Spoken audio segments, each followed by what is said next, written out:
बालेश्वर जिले में उन्नत स्वास्थ्य सेवा दाबी रे सोमवार पूर्वाह्न जिलापाल कार्यालय सम्मुख में सप्ताहव्यापी गणधारणा आरंभ हो जाइछि।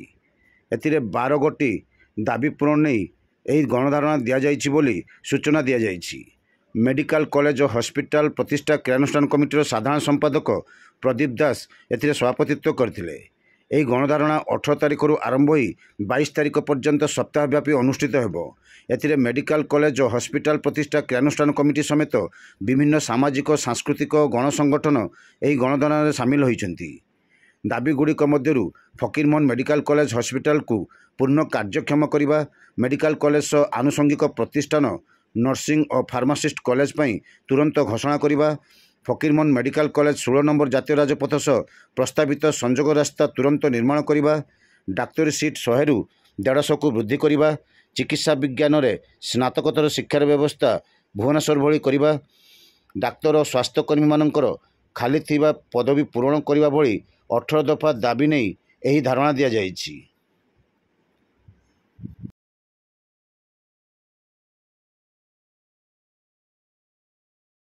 तुरंत निर्माण करा जाऊ। फकीरमोहन मेडिकल कॉलेज डाक्तरी शिक्षार्थी सीट संख्या 100 रु 150 वृद्धि करवा और चिकित्सा विज्ञान व्यवस्था शिक्षार व्यवस्था भुवनेश्वर भली करा जाऊ। आपण मानक गोटार्थ जनवाक चाहिए बारिपदा बालेश्वर और पश्चिम प्रदीप दास साधारण संपादक मेडिकल कॉलेज प्रतिष्ठा क्रियानुष्ठान कमिटी आमे जो आंदोलन 2005 रु आरंभ करथिलु मेडिकल कॉलेज प्रतिष्ठा पई बालेश्वर ठारे ता जदिबा 2016 प्रतिष्ठा हला किंतु आम आशानुरूप कार्य हॉस्पिटल रो मिल पाला नाही। रोगी मानकर सेवा ठीक भाव में हो पारु नाही। रोगी माने विभिन्न असुविधार सम्मुखीन होउछन्ति।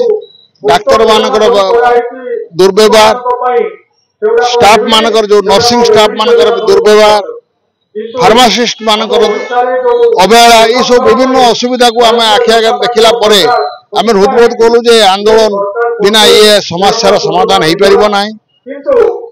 वर्तमान बालेश्वर जिल्लार समस्त डाक्तरखाना मानकर पीएससी हो सीएससी हो बा आपनकर सब सेंटर हो कोउथरे संपूर्ण डाक्तर नांती। समुदाय डाक्तर मानक मध्यरु बालेश्वर रे हमर 643 डाक्तर थिला बेले आवश्यक रही वर्तमान पोस्टिंग डाक्तर 643 हेले 360 डाक्तर नांती। मात्र 283 डाक्तर को नहीं बालेश्वर जिलार स्वास्थ्य व्यवस्था चली। अनेक पीएससी रे फार्मासिस्ट नांती, स्वीपर तांको काम करूची, स्वीपर फार्मासिस्ट को दायित्व तुलाउची। यही सब अव्यवस्था को बारंबार सरकार को जनइला परे सरकार निद भांगु नाही। सेतपई आमे गत फेब्रुआरी मास धारणा देइतिलु, सरकार मुख्यमंत्री को मेमोरेंडम देइतिलु, स्वास्थ्य मंत्री को जनइतिलु, स्थानीय विधायक मानक अवगत करइतिलु। समस्त विधायक ए बाबद अवगत हला परे मध्य फल शून होइतिबा हेतु आमे बाध्य होई 7 दिनिया धारणा दवार नोटिस सरकार को देइछु। मुख्यमंत्री को आमे ए बाबद मेमोरेंडम जिलापाल जरिया देइछु। ये धारणा आज आरंभ होइछि, 7 दिन चलिबो।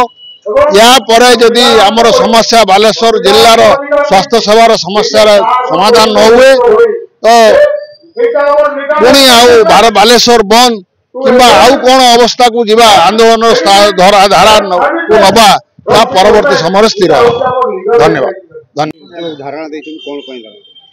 बालेश्वर सरकारी मेडिकल कॉलेज प्रतिष्ठा क्रियानुष्ठान कमिटी समेत बालेश्वर प्रमुख सामाजिक संगठन, गण संगठन एवं सांस्कृतिक संगठन व्यक्ति विशेष आज धारणा जोग देइछन्ति।